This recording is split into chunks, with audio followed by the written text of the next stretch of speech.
The tanks that stopped the Wehrmacht weren't just machines. They were the Red Army's evolution from disaster to total dominance. From swimming tanks and multi-turreted behemoths to the legendary T-34, the Soviets built a steel wall that the Axis simply couldn't break. These are the armored vehicles of the Soviet Union in World War II. Light tanks and fast tanks. T-27 Tankette, a microscopic start to Soviet armor.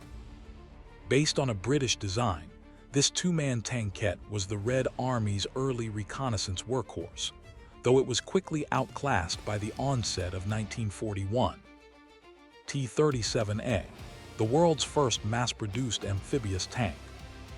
This swimming, reconnaissance vehicle allowed the Red Army to cross rivers without bridges, providing a unique tactical edge in the early war years.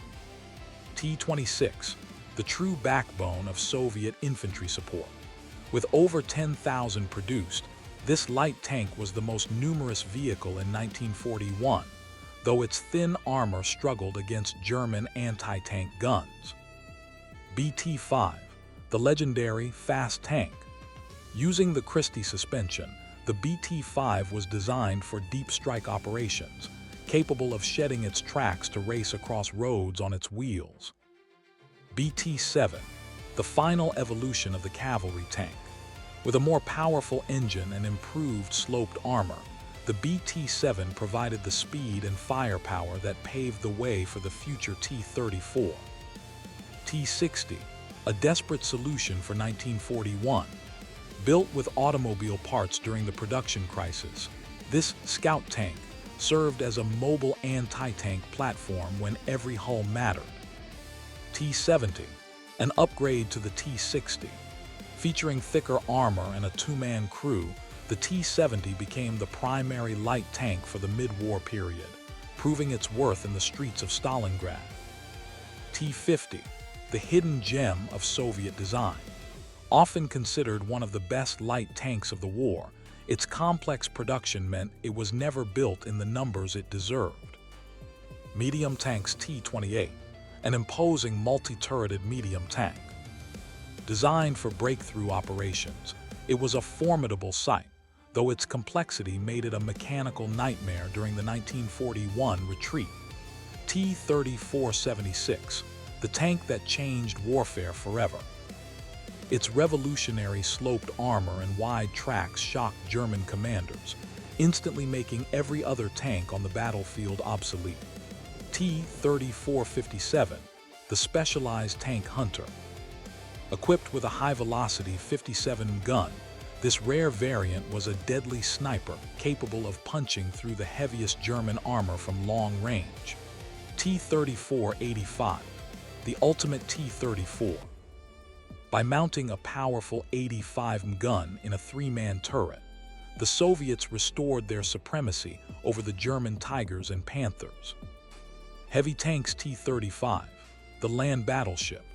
With 5 turrets and a massive crew, this pre-war heavy tank was designed for parades and psychological warfare, but proved too slow and unreliable for actual combat. SMK prototype, an experimental multi-turreted heavy tank. It was the direct rival to the KV series.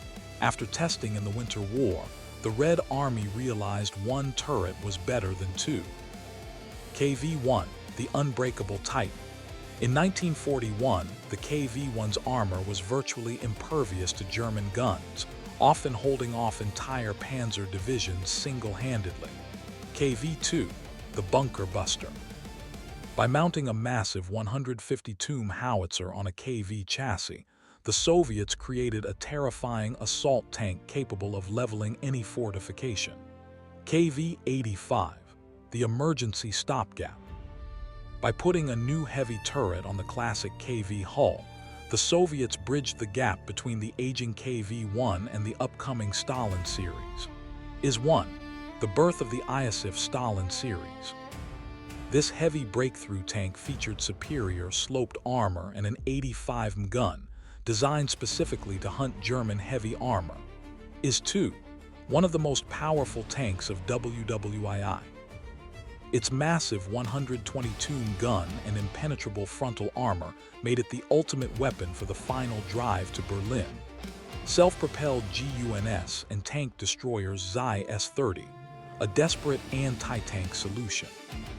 By bolting a 57 gun onto a light tractor, the Soviets created a tiny, highly mobile tank destroyer that punched far above its weight.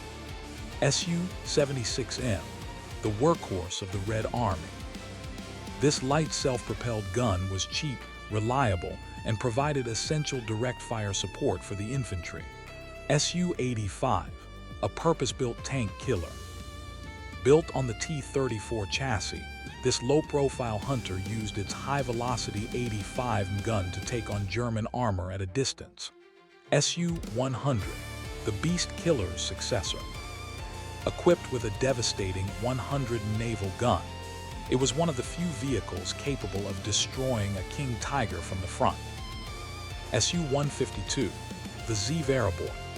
Its massive 150-tune shell could blow the turret off a Tiger tank through pure kinetic energy alone, making it a legend on the Eastern Front.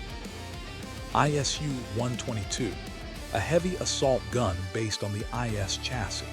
Its 120-tune gun offered a faster rate of fire than the 152, making it a versatile tool for both tanks and bunkers. Su-152, the ultimate heavy assault gun. This all-in-one weapon was used to smash German fortifications and vaporize heavy armor during the Red Army's final offensives. Armored CARS and Logistics BA-3, a heavy, six-wheeled armored car from the 1930s. It packed a 45 tank gun, giving it the firepower of a light tank on a wheeled chassis. BA-10, the most successful heavy armored car of the era. Fast, well-armed, and reliable, it served on every front from Mongolia to the gates of Berlin. BA-20, a nimble light reconnaissance car. Based on a civilian chassis, it was the eyes and ears of the Red Army during the chaotic early years of the war. BA-64, a brilliant 4x4 scout car. This cheap, maneuverable vehicle was essential for frontline communication and rapid reconnaissance in the mid to late war. GWWII, the backbone of Soviet logistics. Based on the Ford Model AA, this 1.5-ton truck moved the food, fuel, and ammunition that kept the Red Army fighting. WSSR S-5, the legendary 3-tonner. This rugged, no-nonsense cargo truck was the primary workhorse of the Soviet supply lines throughout the entire war. GAZ-67, the Soviet Jeep. This rugged 4x4 utility vehicle became an icon of the battlefield, transporting commanders and towing light artillery through the toughest terrain. Special Vehicles T-20 Komsomolets, a fully armored artillery tractor. This small but tough vehicle was vital for moving anti-tank guns into position under heavy fire. RF-8 Aeroset, the terror of the winter. These propeller-driven snow sleds allowed the Red Army to move with incredible speed over frozen landscapes where no other vehicle could follow. From the frozen steppes of 1941 to the final echoes of battle in the ruins of Berlin, these machines were more than just steel and engines. They were the shifting tide of history itself. Soviet armor was born in the fires of a production crisis, refined through the hard lessons of defeat, and ultimately forged into a force that redefined modern warfare. Which of these iron titans do you think was the true savior of the Red Army? Was it the revolutionary T-34 or the sheer, terrifying power of the IS-2? Drop a comment below. Your insights are what keep this community's history alive. If you want to see how these vehicles compare to the engineering madness of their rivals, make sure to hit that subscribe button and turn on notifications. You won't want to miss our next deep dive into the rare prototypes that almost changed the course of the war. Thank you for watching. We'll see you in the next one.